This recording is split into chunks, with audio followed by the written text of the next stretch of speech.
So this video is going to be a summary of all the different food tests for each group. So we've got our reducing sugars, non-reducing sugars, starches, proteins and lipids. And we're going to be going over quickly just what the test is and what the positive result is for each one of these. So firstly, for our reducing sugars, we would add Benedict's reagent, just a few drops, and then after that we would heat it.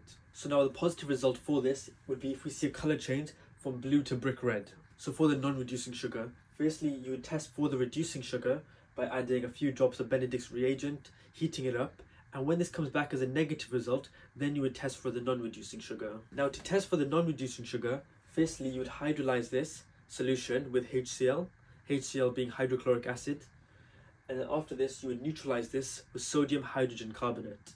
Now after this neutralization has occurred, then you would add a few drops of Benedict's reagent again and finally heat it.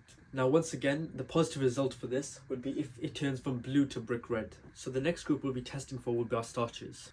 In order to test for starch, you have to do the common test of using iodine solution. And a positive result for this is if the solution turns from an orange-brown colour to a blue-black. Now the next group we'll be testing for will be proteins. So to test for proteins, firstly you would add a few drops of Buret's reagent. And a positive test for this would be if the solution turns from a blue colour to a lilac colour. Now the test for lipids is first you would add ethanol and equal parts water and then shake the test tube. And a positive result for this is that if the solution turns cloudy.